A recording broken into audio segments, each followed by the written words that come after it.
Alright, welcome back to part 3 of the lecture. Now, there was something wrong with my first recording of part 3 of the lecture, so I'm doing this again on a separate day. And I have something wrong with my voice today, so I apologize if I'm a little hard to hear. But anyway, let's move. And I also apologize if my voice breaks in unexpected ways like that. Anyway, let's move forward. Now, we've been talking about the idea of ensemble modeling, and we've been talking about ensemble modeling in weather, like numerical weather prediction. And what we said is we have 20 separate runs of a model, the same model, but run with 20 slightly different sets of initial conditions to make our 20 different 48-hour forecasts, which frankly sounds a little bit like a nightmare, considering we know that all 20 of those runs are going to somehow be different, or at least might end up different, depending on how sensitive the model, the weather is on that day with regard to exactly the initial conditions of the model. We know it's an initial condition problem. How sensitive is the model to the initial conditions? We're going to get 20 different runs, 20 different sets of output, 20 different forecasts, but maybe some of them are different, maybe some of them are similar. How many of them are similar? Are there just a few outliers? How big is the spread between the coldest and the warmest run, or the driest and the wettest run, etc.? In the context of meteorology, what we tend to use to visualize in numerical weather prediction, how we visualize an ensemble of runs, is a type of graph called a spaghetti chart. And I'm going to show those to you as a way to help you understand what's going on. Now, in the context of climate and climate simulation, we also do ensemble runs, as you're going to be seeing. And those ensemble runs we don't tend to visualize using spaghetti diagrams, but by understanding these spaghetti diagrams, you're going to get a better understanding of what we can do with an ensemble of runs. And then in a later lecture, you'll be able to see more about how we visualize an ensemble of climate simulations. So here's what we're going to do. Here I have a map. This happens to be a map of a property that meteorologists call 500 millibar heights. If you don't know what 500 millibar heights is, that's no big deal. Suffice it to say, this is something about the weather. This happens to be the actual values of 500 millibar chart that I pulled off of a hard drive someplace. That happens to be March 3rd, 2016. Who cares? It's a particular time in the past. That we're going to pretend it's March 3rd, 2016, and we're going to use this information about the weather as part of our initial conditions of the model run. Alright, so here's a map of that property. Now, in practice, it's not necessary to have all of these contours showing all of these features of the weather on that particular day. Rather, to simplify the map, let's just look at two contours, two of the lines, okay? Again, it's not important to actually know what 500 millibar heights is or what that means for the weather or something like that. That's not important for what we're doing here. Suffice it to say, the shape of these two contour lines that I'm giving you here, with its swings to the north and swings to the south and the distance between them and so on, all has something to do with the weather. Okay? From the shape of these contour lines, we know something about the weather that's going on, or a meteorologist would know something about the weather going on. Okay? So I could take a look at those two contour lines and at least know something about the weather. Now don't worry about the green lines that are on that diagram for now. That's not what we're talking about. Just those two white ones right there. Now, in this particular ensemble that I am looking at, the National Centers for Environmental Prediction, which is one of the main places that does the running of numerical models for numerical weather prediction in the United States. In this case, the National Center for Environmental Prediction ran this model 21 times. There are 21 members to this ensemble. And when we ran them 21 times, we started them with 21 slightly different sets of initial conditions, which is hard to see here, but they have plotted those same two contour lines from the 21 sets of initial conditions on this map here. And so, like the yellow lines that you're seeing on here, that is the observed initial conditions that we're going to use in the model. And then by applying slight random different changes to each of the different observations that came in, you can see that we get 21 different sets of those initial conditions represented by the 21 blue contours and the 21 red contours on the plot, which are basically on top of each other. Okay? In other words, we're saying these are 21 different sets of initial conditions that are intellectually equivalent. Okay, within the error bar of each of those observations, we can make 21 different sets of initial conditions that are all equivalent. Okay, and then what we're going to do is we're going to move forward and start making forecasts. Now, this is the initial conditions here. Let's move forward and make a 24-hour forecast. And at 24 hours, that is, after the model has been integrating for a few hours or however long it takes for it to get to the 24-hour forecast, all 21 members of the model are producing effectively the same forecast. Again, if you take a look at these contours here, you can see that the 21 blue contours are all basically right on top of each other. Again, you don't need to know what those contours exactly mean other than their exact shape and how they're meandering around and how close they are together and so on. Tells us something about the weather. But this is a pretty good piece of evidence that all 21 models are saying the same thing after 24 hours. Same with the 24 red contours. I mean, they're so on top of each other, it's basically impossible to see. Okay, yes, if we zoom in on like the Great Lakes region, you can see that there is a little bit of difference in how the 21 models are seeing exactly the shape of that contour across the Great Lakes. You can see how the 21 blue lines are not exactly on top of each other. Even just 24 hours into the model run, the tiny little differences between the 21 model runs in this ensemble, the 21 members of this ensemble, makes a slight difference. There is some uncertainty exactly as to what the weather over the Great Lakes is going to be. Okay, the position of a cold front and things like that are determining the 500 millibar height. We're just getting a sense here of the fact, though, that by and large the models are in agreement, but there are some differences. For example, if you look across the Intermountain West here at this red contour, I mean, the contours are right on top of each other. All 21 models agree about what the weather is doing across the Intermountain West after 24 hours. Okay, we have great consent. The models are in consensus. We have confidence in our forecast at 24 hours. We know almost perfectly well what the weather is doing in that part of the world 24 hours out into the future, which is an amazing thing. Never let anyone tell you that that's not like one of the most amazing things in the history of science. Now, let's go farther into the future. We let the model continue to run, solve the 7 primitive equations, each time step, repeat the process over and over again. Now we're looking at a map, a spaghetti chart, 48 hours into the future. And some of the differences between the 21 members of the ensemble are starting to get a little more apparent. Again, if we zoom in a little bit, there's still plenty of places on the map where the 21 members are in excellent agreement. I mean, check out this part that I have circled here across like Kansas and Missouri and Arkansas and so on. Well, heck, the 21 red contours are basically right on top of each other. All 21 models are making basically the same forecast of the conditions across that area. We have great consensus between the 21 models. There's not a very big range of the possible outcomes of the forecast in that part of the country. On the other hand, for example, take a look at this feature that's happening off the Atlantic coast. This is called a trough, if you remember that word from like Intro to Meteorology. There's a trough in the 500 millibar heights here, and you can see all 21 models that we ran agree that there is a trough. All of them are saying that the same sort of thing is happening, but the exact position of that trough is different. We have 21 slightly different forecasts of where that trough will be. There is some disagreement as to exactly where that storm system is happening and so on, 48 hours in the forecast. But there's good agreement that it's going to happen. It's just exactly where it is not clear 48 hours into the future.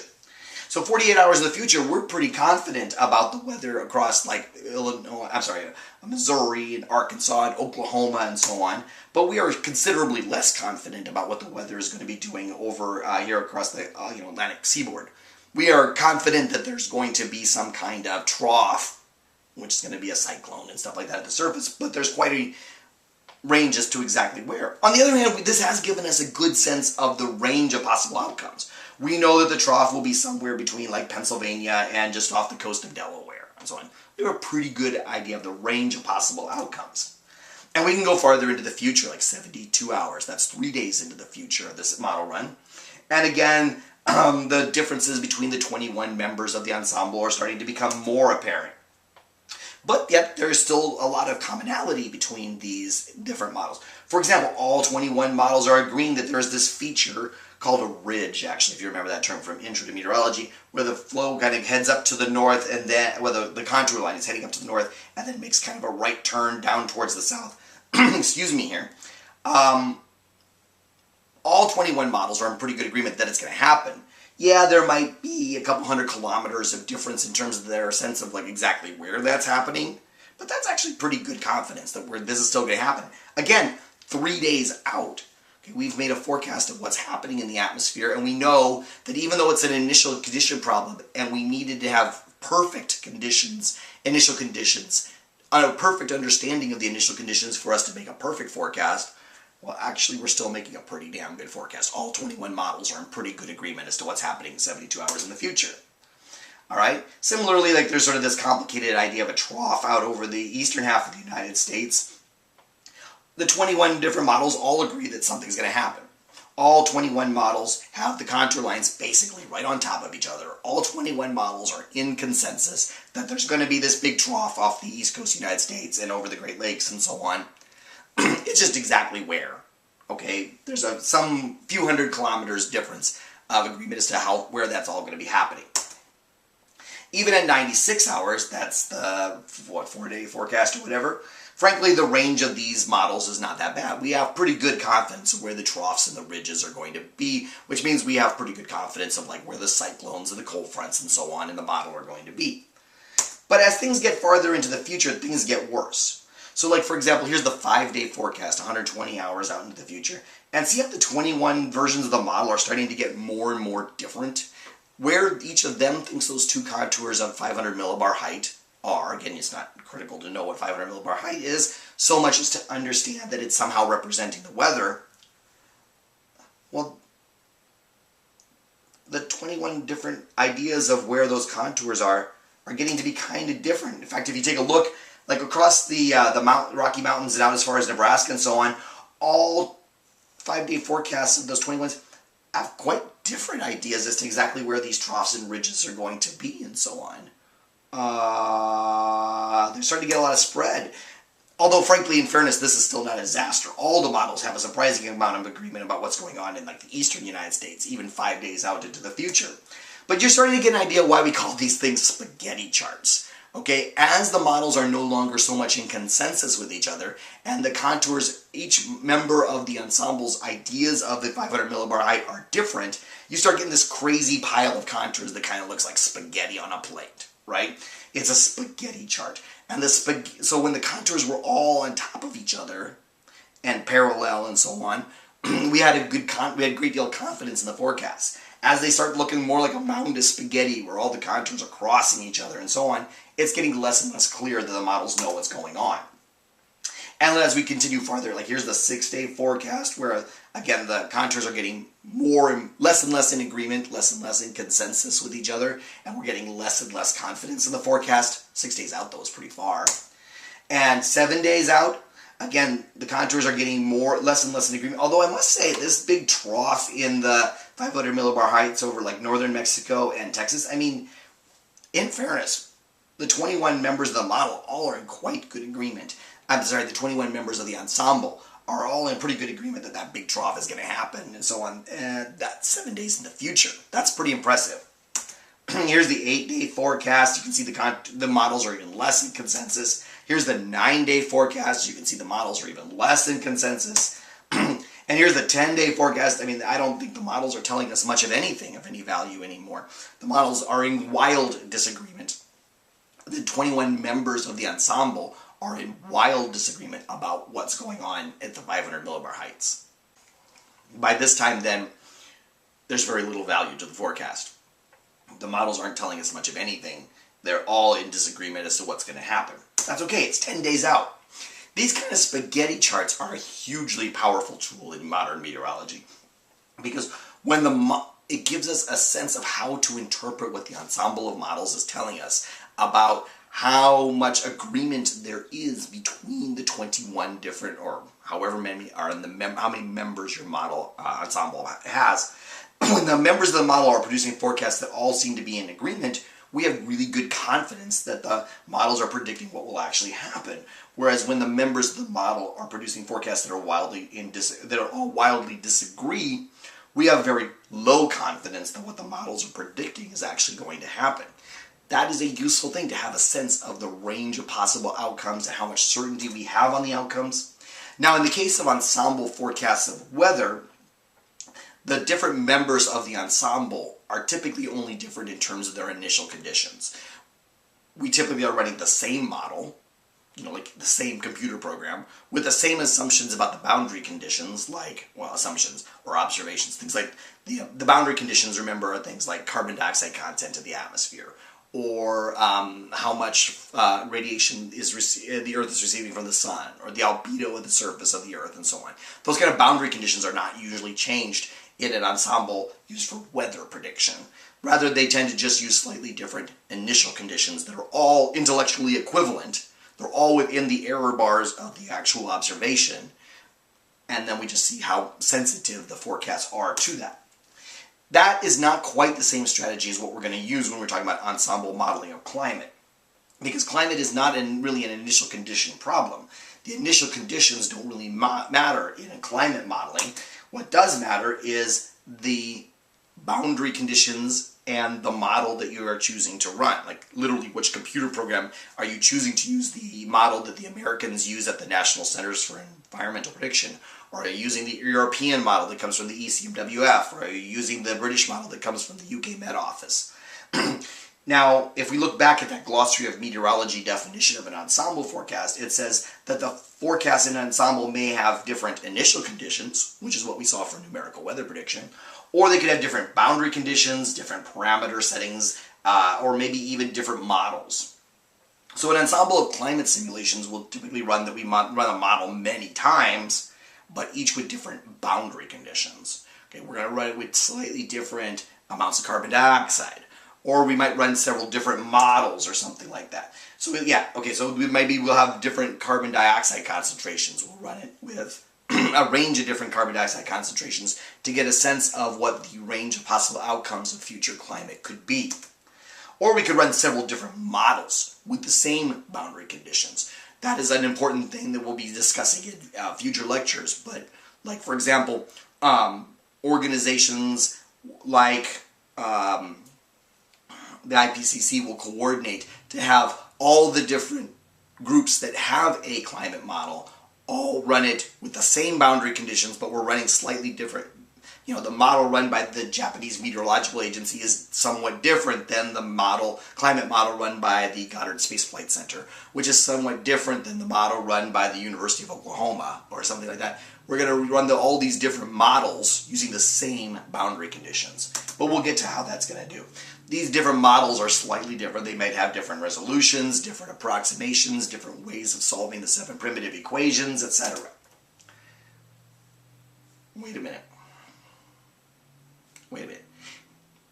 When Dr. Schrage, when you were telling us about climate modeling, didn't you say that when we run these climate simulations, we're making a forecast like 100 years in the future or more, and this takes like weeks to months on a supercomputer?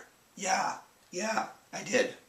Well, wait a minute. Now we need to run lots of these climate simulations. Each one is a member of an ensemble of computer to understand the range of possible outcomes or possible futures. Yes, that's exactly what I mean. Nobody said this would be easy, okay? There is going to be an enormous amount of supercomputer power involved. If you thought the amount of computer power involved in numerical weather prediction using ensemble models was astonishing, the amount of computer power involved in climate ensembles is just mind-boggling. Many supercomputers producing many ensemble members of an ensemble forecast. This is not something we can undertake lightly. And it's not really the kind of thing that we can just sort of do casually. We need a plan. This needs to be a coordinated thing because, you can't really afford a lot of duplication of effort and so on. We're going to need to be systematic about how we do this because, frankly, there's only so many supercomputers in the world. There's only so many people qualified to run them. We can't just be doing this willy-nilly. We need to be systematic about how we do it. And to help do that, what you're going to see in the next lecture is that the climate science community has established certain so-called scenarios that are defined sets of boundary conditions that are sort of standard. Here is a standard set of boundary conditions that will represent double carbon dioxide. Here is a standard scenario that is a set of boundary conditions in which we have a future in which we have completely switched to green sources of energy. Okay? These scenarios are standard so that it makes it easier to compare the results from one model run to another. If the UK Met Office does some climate simulations using a particular scenario, you can compare them directly to when the ECMWF that runs in Europe runs their climate model. If they use exactly the same set of boundary conditions, it makes it easier to compare the two models. Okay? When you're talking about literally like months on a supercomputer, you can't have some ambiguity if you don't really know how to compare apples to apples, because the British used one set of boundary conditions and the Europeans used another. Okay, we have to be in agreement so that these things are easier to, we have to be systematic about it. Because see, we're going to want to be able to create ensembles of climate models so that we can talk about the range of possible future climates. And in this context, the most important of these boundary conditions is going to be the amount of greenhouse gases in the atmosphere. So what we're going to have to do is come up with a set of these scenarios that are the sets of boundary conditions that represent different amounts of carbon dioxide in the atmosphere. In practice, they also talk about like the amount of aerosols in the atmosphere and so on.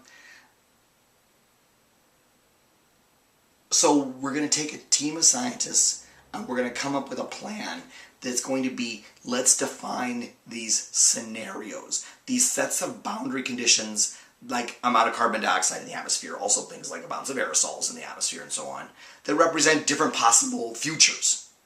A future where we never really get off of coal and petroleum products.